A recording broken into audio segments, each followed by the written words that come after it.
Hello, everyone, and welcome to Minnesota Varsity League's Thursday night stream. Tonight, we have Super Smash Bros. And Minecraft. Tonight, we are not casting Minecraft. We are just doing Super Smash. My name is Thunder McFadden, and I am joined tonight by a very special guest, actually. He is one of our two interns who's going to be working with me casting this season. Welcome, Arnie. What's happening, my man? Thanks for the intro, Thunder. I am so excited to be casting. Going from a player to being able to sit back, kind of give my own insight on what's going on. Super cool experience. Definitely recommend for anyone who's really trying to just know more about the game in general.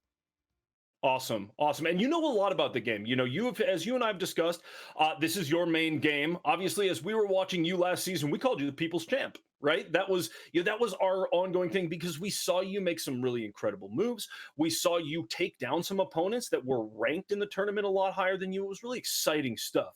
And so to have you on cast, I like to call you guys my little Jedi. That's what I like to call you because I feel like you're Obi-Wan and you're my little Jedi. It's great, both of you, you and Maniac. So super excited to have you.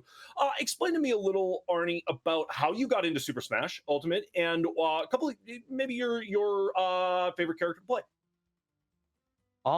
I've never actually played a Smash game before Ultimate. Ultimate was actually my first one, even though it's like the fifth one in the series. Sure. And I got it for Christmas, and I started playing it with some of my friends who also had it. And I was like, wow, this is actually kind of fun. And, you know, I started falling in love with the game. Started watching a lot of top-level gameplay. And just like that, I got really good at the game. And I was like, shoot, you know, let's try and compete. Awesome. I like that. Who's your main? Oh, I think for online, I play a lot of Cloud. I know Cloud is really good online, but I also like playing on Marth because Marth is super cool with his tipper mechanic and some Lucina on the side, but that's pretty much it.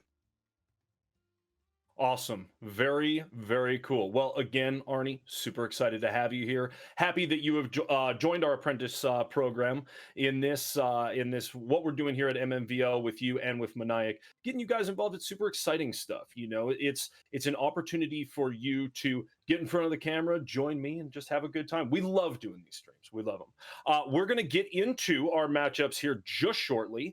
Our first matchup is MRAM MD versus Captain Ender. And then after that, we will see Small Dash versus Dinner Sword. Now, Arnie, you have played with some of these players. You played against some of these players. Give me a little breakdown on what you're kind of looking forward to today. I'm looking forward to seeing how Small Dash plays. I used to play him. We played in the All-Star game together, and we also play casually sometimes. I know it's been a while, but his Joker is really good. And so I'm excited to see, you know, how much he's improved since the off season. Yeah. Awesome. Very cool. You know, and I remember a lot of exciting moments, not only from our state tournament, but also from our winter tournament, our winter series tournament, seeing these players, a lot of really high skill play, a lot of combos that they're able to put together that are just something special, man, and something that can be really hard to defend.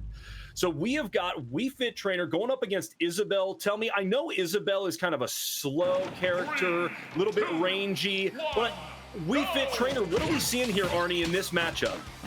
Yeah, this is really going to be it's going to be a slower matchup than usual.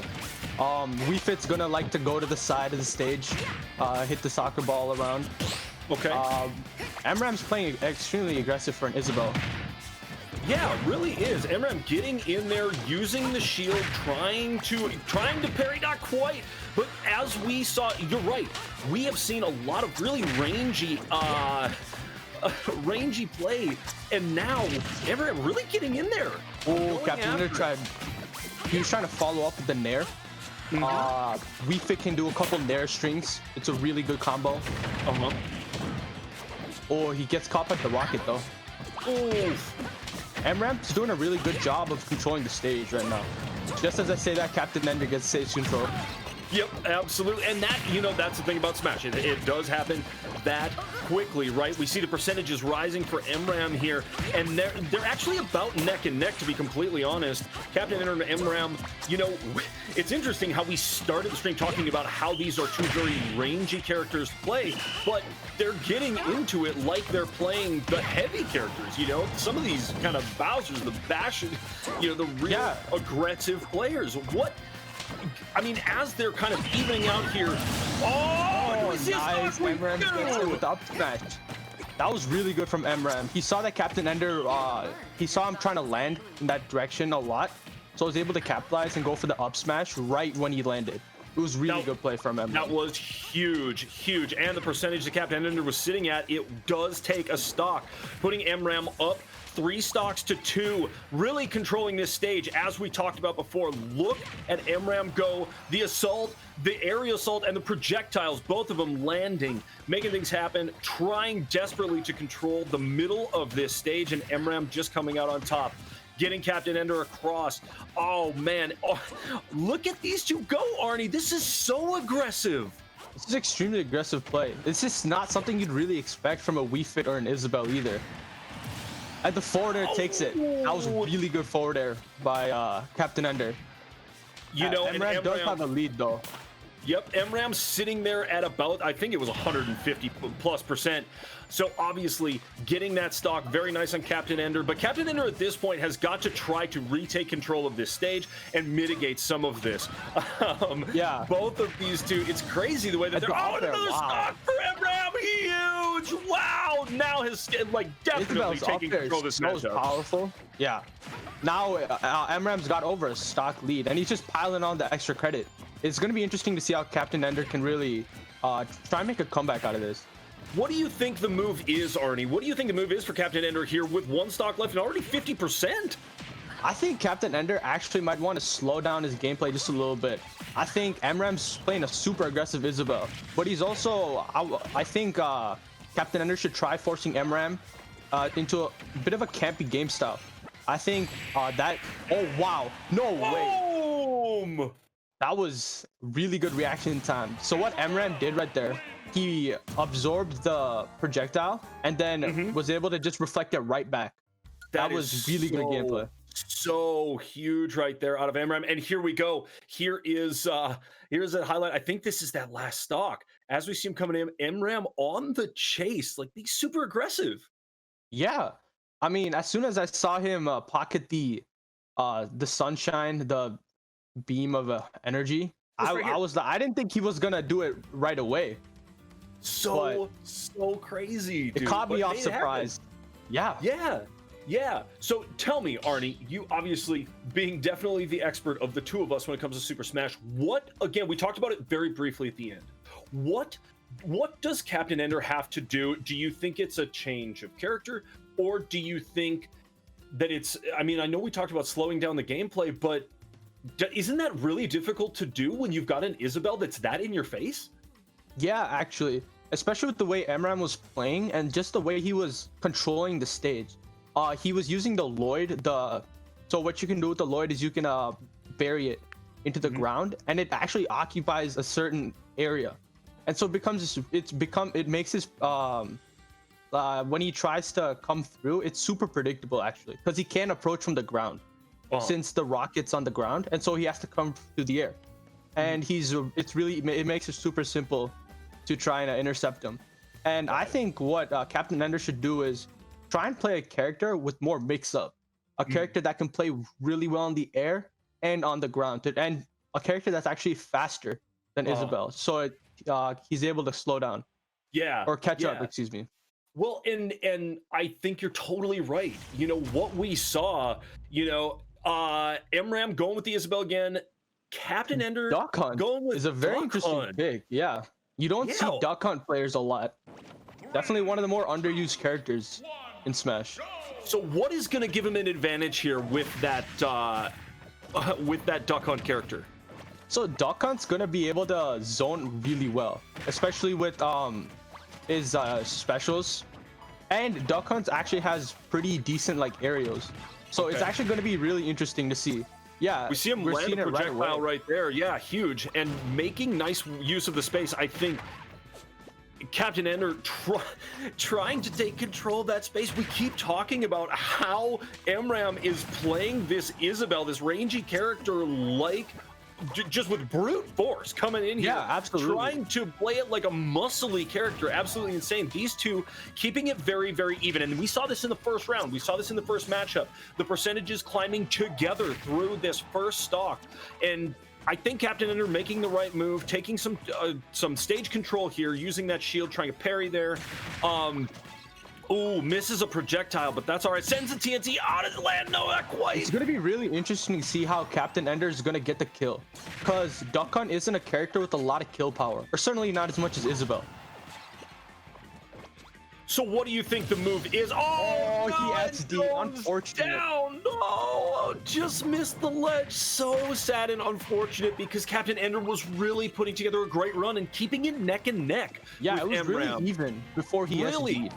But Yeah, I think what happened was Captain Ender ended up SDing because he air dodged right when he was about to touch the ledge. And when you go into that initial air dodge, you can't grab the ledge or anything. And so that's why he just zoomed right past the ledge. Super unfortunate though. Yeah. Because he's playing really well. Yeah.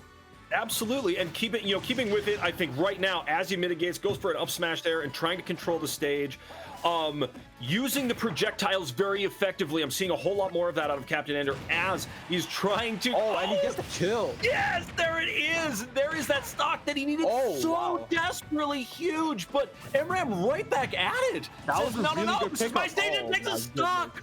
Wow. So MRAM had one chance to take the stock right there, and he followed up perfectly. Everything that he wanted to go right went right for Isabel at that moment. It was just like, it was really good gameplay. Yes, very nice, almost clinical there, and Captain Ender down to that final stock, trying to desperately get back on the stage and make something happen with this Duck Hunt.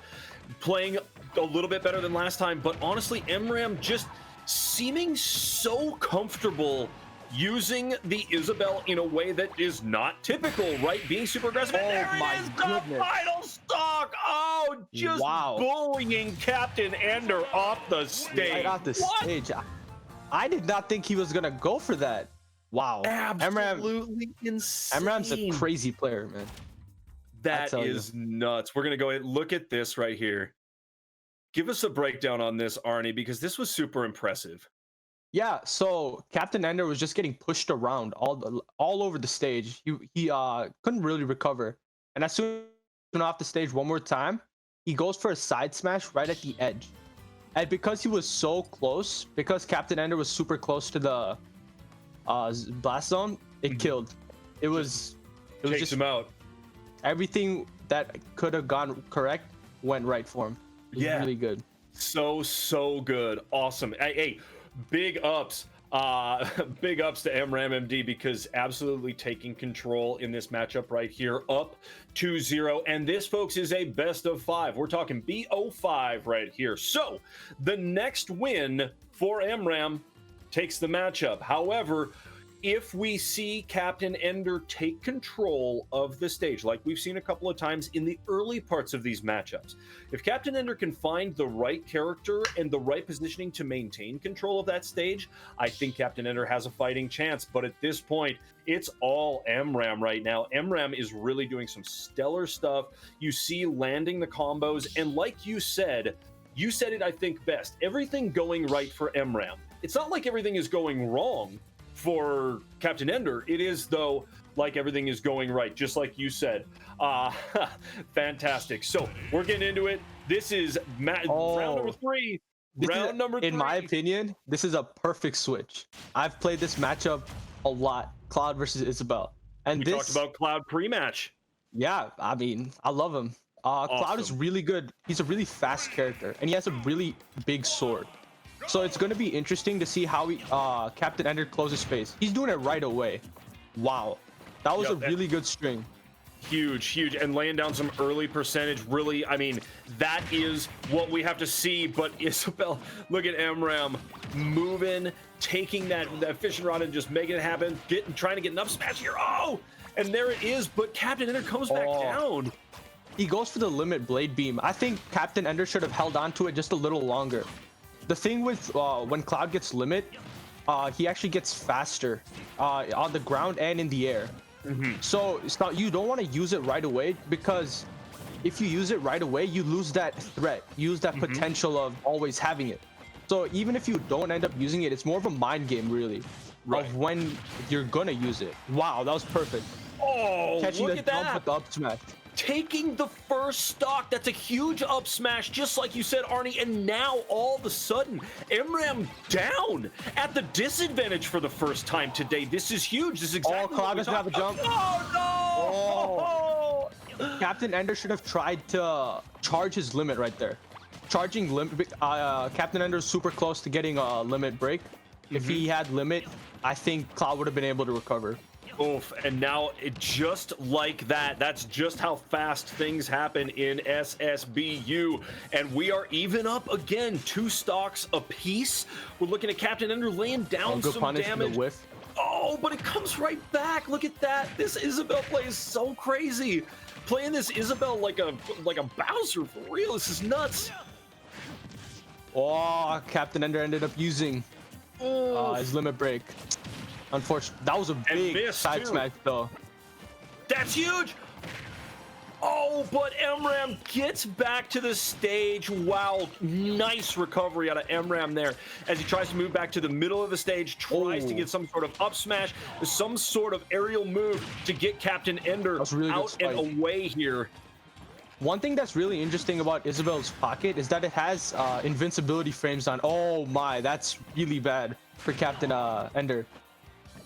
So Isabel ended up pocketing the limit blade beam, and so this is just a super strong projectile that could kill. Oh, he ended up missing though. If it connected, it would have killed anywhere on the stage though. Look at that. Oh, Captain Ender in just a bad spot, but MRAM actually sitting at 105%. That happened very, very quickly. So Captain Ender just a touch behind here, but Captain Ender has this way of laying down the damage. He almost had the up smash. So MRAM ended up getting the jab to down tilt. So Isabel's jab is super different than typical jabs because it's super slow, but it stuns the opponent for an extremely long time. And so if you're able to time it frame perfect, you can follow up into like a down smash, down tilt. That's huge. That's huge. Getting that extended stun, you're right. Making something happen with it. And now, Captain Ender desperately needed that stock. Needs a stock here. Needs to make something happen. What is this? That's so close. Captain Ender is on his last legs right now. And MRAM still with 2 stocks to offer. Wow, MRAM may very well take this entire matchup right here. Captain Ender, oh no! Does he have a jump? No, or he still gets back. Barely gets back. Look at this. It was a really good recovery by Captain Ender. Landing some damage and gets back to the center of the stage. Oh wow! Look at that, and that's huge. Order does not kill quite yet. Not. No, Captain Ender desperately down tilt. Does he follow up? Oh, he missed. Oh. There it is! He killed him with the throw. Oh, but MRAM is in that position right takes control. There. Wow. One thing that surprised me that game was Cloud's throw killing. So what happens when you DI, it's the frame that you get launched. And what happened was MRAM held toward the blast zone. That's why he flew towards the blast zone. Wow. Cloud's throws typically don't kill. As you'll see right here. Really stunning stuff. Oh, tries with the shield and gets the stock, but as sitting at 146% like that, there is just nothing you can do, especially when you're coming up against somebody like MRAM, who is so very aggressive, and so skilled with the Isabel play. I mean, Arnie, you have a lot of experience in this game. Have you ever, that's the question. Have you ever seen Isabel play that aggressive? Honestly, the only other person I've seen that plays Isabel that aggressive is Carlitos. But Okay. even then, sometimes Carlitos' Isabel plays a little slower too. He'll adapt to the situation. And, MRAM's is just run and gun from the beginning, though. Yeah, I think never you're seen totally that. right. I think you're totally right. As you know, yes, Carlitos or Joy-Cons, whatever gamer tag he's going by, always with the Isabel, or pretty much always with the Isabel. And yes, I think you're right. Shows some aggressive moves, but doesn't play as consistently aggressive as MRAM did. That was, I mean, that's like, you ever been on a shuttle from the airport and the driver drives it like a sports car? It's that kind of weird like analogy, right? Like, you know, you're doing a whole lot of up close and personal play with a rangy character, and it was super fascinating to watch. So big ups to MRAM, big dub, big win. So congratulations, Captain Ender, keeping it close, keeping it so close, but not able to take it today. We are going into our next matchup, which is going to be Small Dash and Dinnersaur, and this is the matchup that we talked about beforehand, Arnie. It's one that you are very familiar with these players, playing against them casually and in competition. You know, I know you mentioned how you were looking forward to Small Dash's play, but you've played against Dinnersaur too, and Dinnersaur can move on that stage. Yeah, Dinnersaur absolutely can. He can get the work done. It's going to be a really interesting game between the two of them for sure. I know Dinnersaur plays a couple characters. I'm not quite sure which one Dinnersaur is going to go with today. Small Dash plays a couple characters as well. I know he has a Joker and a Terry, but it's going to be interesting to see how the two players go up against each other for sure. Yeah, super excited. We know that these are two very stout players from our state tourney last December, and then also from our winter series, right, in the 2v2s. And seeing, you know, and even in like the our all-star, you know, game, when we had a bunch of crazy game modes and things like that. I mean, everybody was playing so well and everybody was having so much fun. These are some super skilled players. So watch for the combos, watch for those extra special edge plays. Wow, that's a mouthful, but I made it. And here we have, so Terry going up against Zelda. Okay. Yeah, this is, so I know Small Dash plays typically a very aggressive Terry, and that might end up being a little problematic for Dinnersaur, just because Zelda doesn't have burst options. He's a pretty slow character, and so just like, as we're seeing, Small Dash's fast gameplay is going to be a trouble for Zelda, and it's just a character flaw in general. That was so quick. Wow, an early stock for Small Dash. What on earth? That was so quick. What a commanding stock. Yeah, just a quick 0 to death by Small Dash. I mean, he didn't let Dinnersaur breathe. Huge as Dinnersaur tries to come back and tries. This is a lot of physical play right in the middle of the stage here. A couple of projectiles going and missing. Shield trying to make something of it as Dinnersaur wants to take control of this stage back desperately after that really quick stock at the beginning from Small Dash. But I mean, this Terry is not taking damage right now, Arnie. He's not. He's doing a perfect balance of shielding and attacking. Like right there, now Dinnersaur has to end up grabbing more because Small Dash is getting away with a lot of grabs, or not grabs, excuse me, shielding. Right. Oh, and there a nice connection from Dinnersaur, but still Small Dash laying down the damage. I mean, Small Dash is only at 89%. What? This is insane. Oh, and it connects. Wow. Just racking up damage. Yeah, honestly, a lot of things are going to kill at 170%. But even a throw. That was a really good edge guard, though.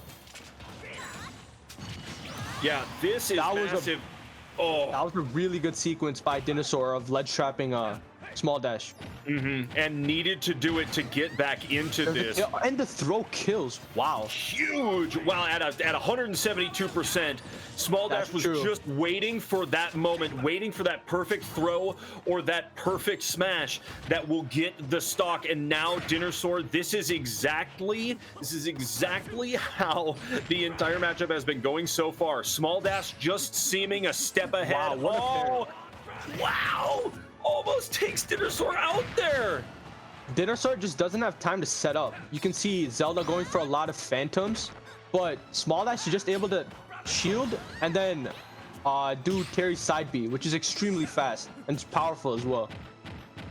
So huge. Wow, Small Dash punishing. Just no, you are not allowed on my stage. What on earth? And Dinosaur already at 140% again. This is a scary Terry, and boom. Wow, and that you was see very why. What on earth? Small Dash coming out with just a freakish first round. Small Dash knew exactly what he had to do to win, and played perfectly to Terry's character strengths. That's it. It's Dinosaur might want to switch characters. This is a really hard matchup for Zelda, just because of how quick Terry is to close down space. Zelda can't really set up. Zelda is usually like a kind of character that has some setups that will kill, and Dinosaur doesn't really have any time to set up in general when Small Dash is closing in so quickly.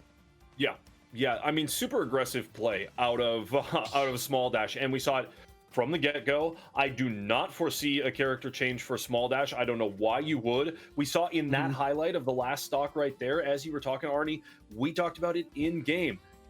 It was just Small Dash standing there like, no, this is my stage. Thank you very much. I'll stay here and you'll stay over there.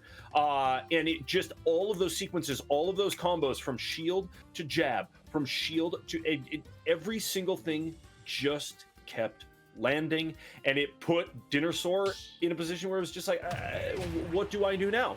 You know, we do see a character change as we're going in here. The villager is going to be interesting.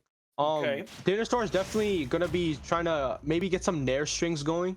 I know Villager has a really good nair, but I think Villager might struggle with the same thing Zelda does, but except Villager should be able to edge guard Terry much better than Zelda, in my opinion.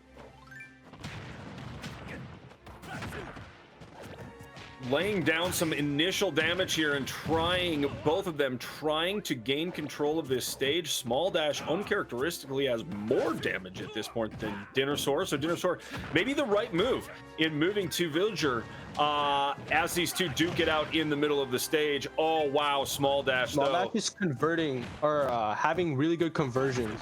For example, what he does a lot is forward tilt to side B, which is true, and Dinosaur gets an early stock. Yeah. Dude, this is so huge for Dinosaur. Villager side smash is extremely strong, and it's a bowling ball. So what happens is it drops off the edge of the stage. It's so super hard to recover against, and it's one of the strongest. And just like that, Small Dash ends up taking the stock right back. Very close. Sure does. Yeah, gets right back into it, and now this thing's even up again. But as you talked about, yes, we're seeing from Dinosaur, as the shields are landing, some of these areas, some of the projectiles are landing a little bit more than they have before. So Small Dash having to deal with more damage than the first matchup. I think Dinosaur doing a nice job. Look, a couple of these projectiles missing, but not allowing it to deter him as he gets going. Nice shield here. Oh, and Small Dash will get him. Will he bounce him? Not quite. That was a really good down smash into forward smash by Dinosaur. Yeah, that was huge, and got Small Dash on. Small Dash with the Terry bread and butter. Yeah, Small Dash on their heels right now, though, really seems. Yeah, Dinosaur really is surprising Small Dash. Oh, Terry does have access to both his super moves, though. Oh, the projectile lands. Look at that. And another one goes. Oh, Dinosaur. Wow. The percents are pretty close again. This game is really going back and forth. Yep, this is huge. Really fighting for control of the stage. Will Small Dash go down? No. Small Dash so effective at getting back to the stage like that. Look at that. Will not SD. Says. And he ends up picking it. Oh. There it is. Dinosaur has got to answer here. I think Dinosaur should definitely shield more. You see Small, but the problem is that Terry's frame data is so good, even if you end up shielding his attack, you might not get a punish right out of it, which is so frustrating, especially for someone that's like playing against the Terry. Right. Yeah, Small Dash clearly having those frames under control and just being that. Oh my there it goodness. is! Wow! Unbelievable! Look at that Small Dash coming back so strong. That was nuts. I mean, Dinnersaur came out and took it to Small Dash from the beginning. But Yeah. Small Dash just with the finesse and holding out until this point, 140% easy, no bigs. I'll just take 2 stocks. Why not? Dinnersaur actually survived at a high percentage for all of Small Dash survived at a high percent for all of Dinnersaur's last stock. He did a really good job of just surviving, just not letting Dinnersaur take his stock. And that is what you have to do. I mean, that is the perfect that's the perfect answer to what Dinnersaur was doing, because we saw here we're getting right back into it. Small Dash with a switch up here. So who is Small Dash playing now? This is a new character that was recently released. They're Pyra Mithra, and their character, how it works is that you can switch between the two using down B. So cool. Pyra, the character Small Dash is playing right now, is the one that hits harder but it's slightly slower. Okay. If we see a switch to Mithra is going to be a much faster character that's going to close down space, but does not deal as much damage or have as much knockback as Pyra. So it's a really interesting character because it's technically a 2-in-1. Yeah. Oh man, that projectile. You know, Dinnersaur, so good when Dinnersaur gets sent off the map. Really, really good at getting back and taking a projectile back into the stage. That one didn't happen to land, but here we see Dinnersaur doing everything again. Oh, is this a stock? Oh, he comes back in. Oh, no. That projectile lands and he gets back on the stage. Wow. Yeah, nice. I think Small Dash should start using Pyra's side B. So what Pyra's side B is, she throws her sword, but it actually occupies some space. So it's really hard to recover from that. Does that kill? Yup. Sure Pyra's up does. So strong. Wow, Small Dash, absolutely insane. Look at this. And this right here, Dinnersaur wants to come back and get a stock quick. Oh, look at that. A quick switch to get back to the stage and then back out to Mithra, correct? This was actually Pyra. So went to Mithra quick and then back to Pyra on the stage. Yep. That was really smart from Small Dash to switch to Mithra really quick to recover and then go right back into Pyra. That's huge. Huge. Look, he might have died. Yeah, he overextended. Small Dash went too deep. Did Small Dash try to take Dinnersaur with him there? It's hard. Yeah, it's hard to tell. It's really hard to do for Pyra to drag you down. It's more of a very strong move that kills, just like that. Wow, that We're was talking about it, and nice. Small Dash, the shields that projectile, takes it, loses the shield, and then boom, turns it around on Dinnersaur with a nice elimination.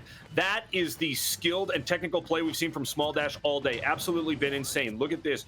Going in, avoiding the projectile, getting after Dinnersaur's shield just like this, making moves, aerial and ground moves, very quick damage. Wow, look at that little parry, really quick. Dinnersaur back to the stage, but fighting so much, and Small Dash standing in the middle of the stage like, nah, this is my spot. I'm okay. Yeah, Small Dash has just been controlling the center of the stage. Look at and that almost killed. Yeah, this is just, it has truly been a lights out performance from Small Dash. This has been absolutely insane. Does it hit? Wow! Oh my! Game! That is huge. Small Dash coming out 3-0. Absolutely nuts. Dinnersaur doing everything that they could, throwing everything they could at Small Dash, and look at that. Still Small Dash coming out with the dub, with the 3-0. This is absolutely clinical right here, Arnie. I just watched Small Dash stand on this stage. Look at this. Yeah, I mean, Small Dash was just taking up space, and he was just doing a good job of knowing what to do, when to do it. right as soon as Dinosaur started getting to a high percent, Small Dash would definitely go for Pyro's up B, just like that. And because it has a lot of knockback and it's absolutely massive, the area that hits, like we'll see right here, Dinosaur was under the platform and it hit him. You see that? It's a big move. DLC character for sure. That was so unbelievably huge. Congratulations to Small Dash. Dinosaur putting up a really solid fight there, but again, Small Dash has the advantage the whole time. Absolutely insane play. Congratulations to both of our winners, Amram, and to Small Dash. Anywhere, we're gonna have an interview right when we get back. See you shortly. So we're gonna get to talk to Small Dash right after this very brief break.